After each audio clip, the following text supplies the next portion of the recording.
Welcome back to Grid Down Prepping at Guns America Digest. If you haven't subscribed yet to Guns America Digest, you should do so at gunsamerica.com/digest. Usually there are printed articles that go along with these videos, and they will all be at griddownmag.com. And if you want to get them in our Monday Guns America Digest, and periodically as a quarterly through Grid Down Prepping magazine, that's how you do it. That's how you get the email. Plus, you get our Friday, news this week in the gun world thing. It's really the best editorial in the industry. So for Grid Down, one of the things that I've done going back to my old Prepping 101 days was lighting, and I've recently covered a pressure lamp that you can fire diesel in. That's like 500 candle power, which is wonderful if you don't live in Florida. Now, I live in Florida, so I'm not going to be using that thing indoors at all. And even the other lamps that I've found over the years where winter for most of you happens to come at the time when you want a reading light at night, and when you want to be able to just hang out with your family at night after it gets dark at 4:30 or 5 o'clock. In Florida, for most of the winter, you really can't use even a hurricane lamp. I've tried to use a hurricane lamp in a hurricane back in 2005, and even those got a little hot in October with no air conditioning. Obviously, if the power's out, you have no air conditioning. So, not the best solution. But what I've discovered is that solar, I won't get into all of the things about solar. I did mention the article that goes with this that I already wrote. The whole nightmare of green energy and all that stuff has nothing to do with small solar panels to run LED lights. LED lights are an amazing invention. The patent just expired. The patent started to expire in like 2010, and they're kind of done now since about 2017. That's why we went through all this crazy compact fluorescence and all of a sudden right to LEDs, because the patent's expired. So when it comes to solar, one of the problems with solar is it just doesn't create that much power for how much you have to spend and how much you have to store compared to how much it costs. But for these little tiny LED lights that don't take a lot of power, that run at only about 3 or 4 volts, so they don't require expensive electronics, they're cheap and they work great.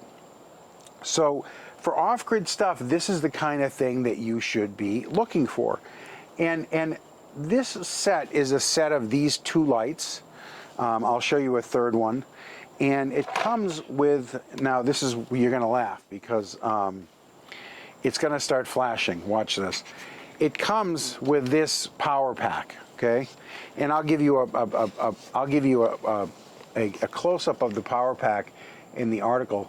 But the power pack is, the thing that there's a quirk about them is that the power pack has a sensor in it, so that it actually detects if it is being charged. And the circuit that it detects it on, the circuit actually will not charge the battery at the same time as it is discharging the battery. So as soon as you shine the light on it from inside where you're using the lights, it goes out. And then it comes on, and then it goes out, and then it goes on. And these actually almost got thrown away because I couldn't figure it out. Because to me, that's the way you'd use them, right?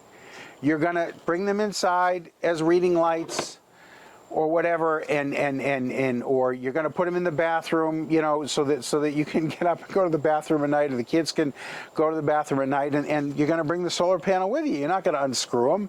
You're not going to just mount the solar panel outside and then you can't actually, because that's where the batteries are too. You have to carry the solar panel. I wasn't even thinking, right? So it didn't make any sense. The behavior didn't make any sense. And I took them apart, and I honestly almost threw them away until I figured out that it's the circuit board. The circuit board does not want to charge and discharge at the same time. So it can't figure that out. And that's the way it works. It's not like there's a sensor in there that's saying, oh no, you can't do that. The charging circuit just isn't that complex. It's a very simple charging circuit. So the answer is indoors. You just do what you just saw me do. You just put it down on the table, and then they work fine. And I'll show you pictures of these in the article. And maybe I'll cut them into the video too.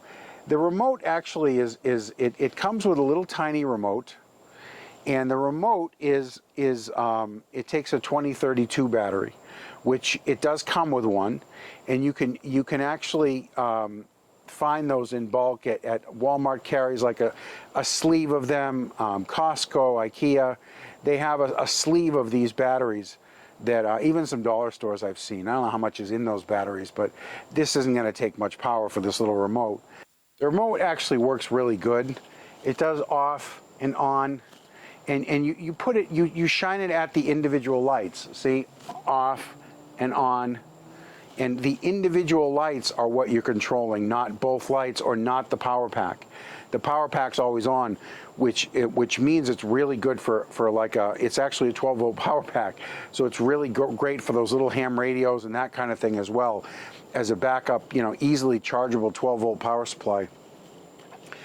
This set comes with 2 lights on one, and the remote is universal. See. So now there's 3 of them going because I have 2 of these plugged in. So I'm using two separate battery packs here for these 3 lights, and I could run 4 lights. I don't think I have the 4th one out here. I just wanted to show you that the remote is actually a universal for all of them. So if you get more than one set, they all match each other, which is great. You'll have, an extra remote, and that's always a plus. And you can run as many of them as you want. You could charge them all up in the day, take them into the house, put them down on the table, and just have one remote that you can turn them all off and on, and they are cheap enough. The output, the remote has on it. It has a 3-hour setting, a 5-hour setting, and an 8-hour setting. All right, so that is when you hit it, it does have a visible thing, like I just hit the 3-hour. Now this is going to shut off in 3 hours. They work perfectly. It also has a 25% power, a 50% power, and 100% power switch, which 25% power is plenty of light. If you are in the gray times of winter, it's plenty of light for whatever you need. And of course, you've got the blaring 100% if you want it. But I just find these really, really good and effective. And I've dropped them many times. And in fact, because I thought they were no good, they kind of kicked around for months, thrown from here to there. And then I spoke to my friend in China who finds all this stuff for us. And I said, dude, I just want you to know that these things don't work good. There's a problem with them. So he asked the company. The company didn't even occur to them.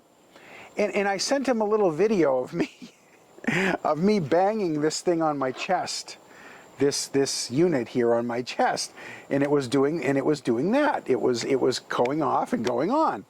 And so I said, oh, it must be a faulty build, even though I couldn't find a loose wire inside. I opened one up, and I couldn't find a loose wire inside. And I said, there's got to be something wrong with this build. And he comes back to me, he says, maybe the panel just shuts off when light hits it. And I thought, and it occurred to us both at the same time. We're talking across the world, obviously, online. It happened, both of us, and we're like, oh, that's the flashing. It's sensing the charging, and it's shutting off, and then it's turning on. It's shutting off, it's turning on. And I was ready to smash these on the ground and stomp up and down on them, because it was so frustrating. Because the remote works like everything works great, except they start flashing annoyingly as you're using them. And that was it. All you had to do is turn them upside down, and that's how they work. So that's the story behind these lamps. They're actually a pretty good buy. There will be an article, a link to them in the article at sphardware.com, and I will see you next time.